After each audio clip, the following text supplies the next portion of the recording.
Hey guys, Bloody Vintage here.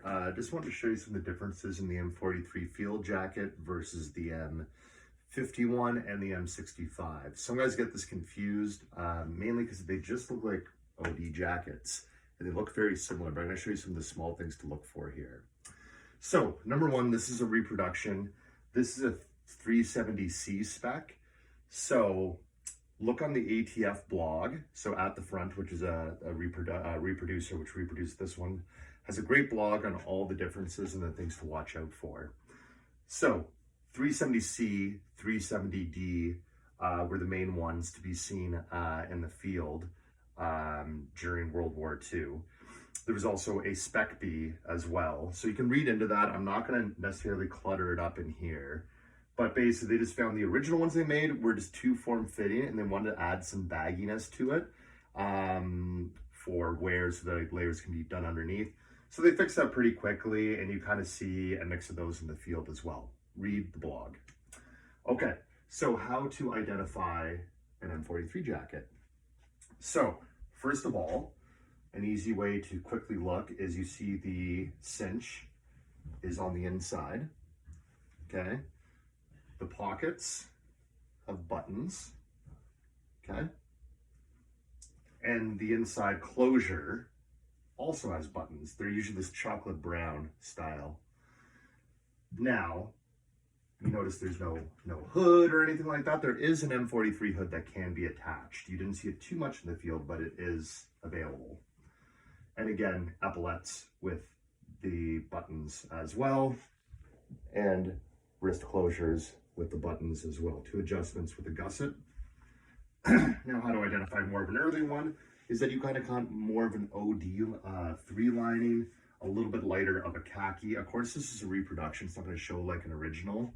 And big thing to say, to see if you pull these open in between, you'll really see that khaki lining really come through. So the earlier ones, the 370C, 370D, and earlier have that. Now, really, other than that, that is the main thing. You also have a neck closure. So the early ones, I believe, had two buttons for adjustment, something like that. And then this can be buttoned up here, buttoned up there, and you got a full neck closure. You don't see a lot of guys necessarily using that in the field, but it's there. I believe the earliest ones had 2 buttons, but again, the ATF blog has the information on it. Okay, great. So that's that. The back isn't really of any importance. Okay, so we'll do that. And then also, sorry to mention, the tag will also always be in the lower front pocket. Yeah. Okay, this one literally just says, 370C, and it's a, ATF reproduction. Okay. I'll just do these one at a time to make it easy. Now this one, my next one, is my original. So this one we can take as, for sure, what you'd expect to see in M43. So this one is a Spec 370E, which was done in 1945. So the fact of these making to the front, pretty unlikely. But you definitely see them probably, obviously, in any occupation force, anything really, really late war, into Korea. And I'll comment on that later. So again, it has the same features. Cinch on the inside. Buttons. You notice that these ones are a little bit more formed in as a V. So I have seen a few different styles. I believe that just has to do with the manufacturer. And the buttons are this chocolate brown. These are a little bit more of a glossy chocolate brown. Okay. Again, neck closure. Same thing. Buttons all up the front. Neck closure there. Great. And I'm actually wondering, now that I have it up, if that does vary with the buttons that I have here. No, it doesn't. Okay, you also kind of see this V stitching all the way along. Again, nothing crazy, but the big thing you do notice in the later ones, interestingly enough, it still's got the khaki on the inside there, but if you notice on the inside, it's definitely more of an olive drab, almost a matching color to this. Also, interestingly enough, this is 36R. I'm gonna bring this up. So I don't know if you can see that. Probably not really with everything, but 36R. Surprisingly enough, that's done in yellow, which was kind of a rarity, to be quite honest. It was usually black, and then you can't really make it out, but there is a screen printed instruction here. You'd also see the sewn on labels, as well as you got later into the war, before even the 370E. Again, read the ATF blog. Okay, same thing. There's really no change in the later pattern, except that OD interior.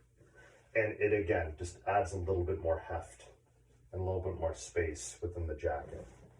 And again, the original tag, to show you what an original tag would look like, is in this pocket.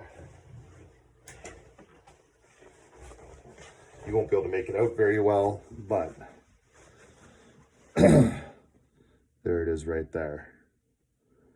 Okay, it's pretty washed out. All I can see is the sizing, the M1943. I can barely make out a Spec E, and I can see a 1945 date.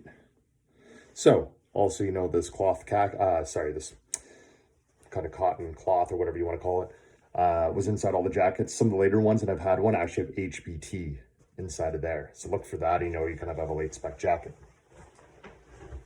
Great. So the next big one we're going to move to is the M51, which kind of gets overlooked because, look, you basically have, I don't know, that's an M43 to me. It's pretty much all the same with the pockets and the gussets, the buttons on the wrist, the buttons on the epaulets. It's giving me M43 vibes. But there's two very important things to note. Number one, the cinch has now moved to the exterior of the jacket, okay? And the biggest thing is, there is now zippers and buttons.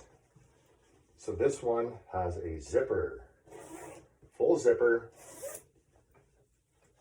snap buttons here that will clip literally together. And that is pretty much the main two differences to watch out for if you're looking at anything surface level. So, that being said, there's a few other things that give us a clue to what happened in between the M43 and the M1951. But look, this one's actually tagged on the inside, stamped, heat transfer, 1952 dated, and they do call it the M1951. There was an M43 MQ1. Basically, it's an M43 jacket, and they sewed in these buttons right here, which you continuously see onto the the M51. The reason for that is so you could put in a liner. Usually they had a, don't even quote me on it, but like kind of an alpaca liner you could actually put into the MQ1. A lot of those were original M43s, kind of redone. It just adds the buttons. Now the M1950 is a true designation. You'll see an MQ1 as well labeled in the pocket. The M50 is a true designation. It'll usually say, you know, without liner, without hood, M1950. It's literally an MQ1, just properly spec'd as an M1950, rather than saying M1943 MQ1. M1950 was a true designation, lasted for 1 year, and then they moved to this zipper. So, that being said, you also notice the neck closure is gone.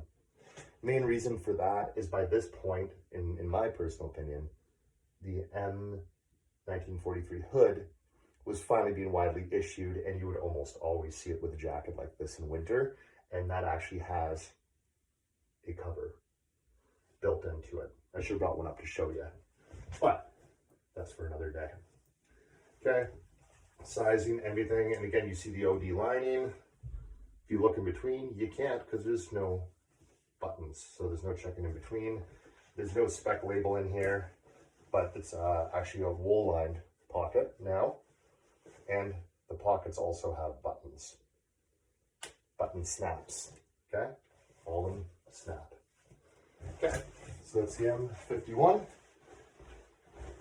Let's move on to the M65 jacket.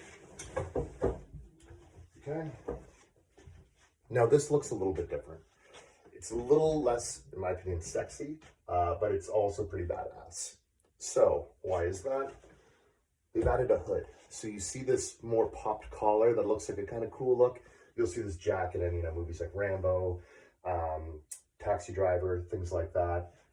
Veterans wearing it. You wouldn't really see this over in Vietnam that much, but they did appear in Vietnam.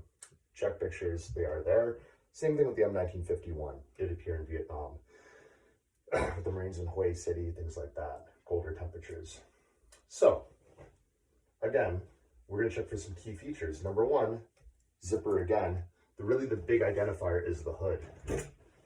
And the hood, you can actually see zipped up in the zipper here. I've actually pulled this one out, but it should pull out just nicely. And now you have a hood ready to go. A lot of guys said it was useless. I'm sure it was in the field. I've used it before during light rain, and it's fine. Okay, again, zippers, button snaps. Surprisingly, they still have buttons for putting in a liner, but this one is an M65 liner. It's like a padded quilt, like you'd see in the WWII poncho liners. That kind of thing, and it would be put in. This is an earlier one, I think, because this kind of off blue color that ends up fading to it and inside. Again, we have the official spec here. It actually says Coat Mansfield M65 right here. There's no sizing label, but I believe this would be a large regular. Snaps for all pockets. So you see it's kind of M51 vibes. Again, actually still buttons here. Now here's another big change. Velcro. So this is the first one you'll see Velcro. You see Velcro in the wrists. Okay?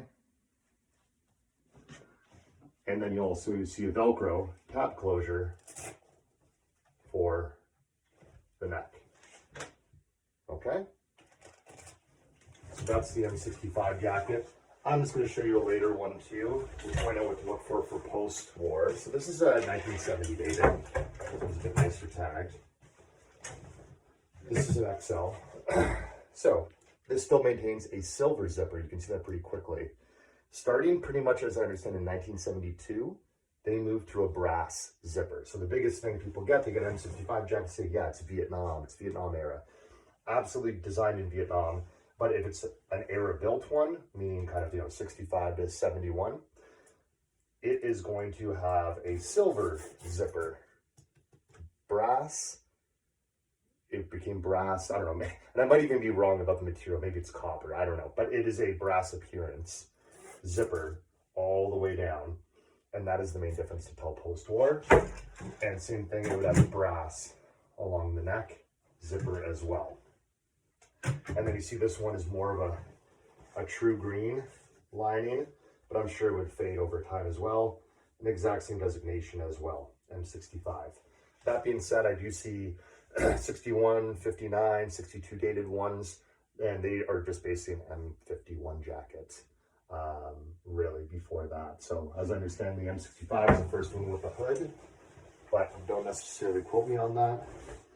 But anyways, I hope that helps you guys today with M51, M43 jackets, M50 jackets, M65 jackets, just all the field jackets. What I obviously didn't cover is the M41, because that's a pretty obvious change, and anything kind of past the M65, which again is a pretty obvious change with adding camouflage patterns based on the era. Okay, have a good one, guys.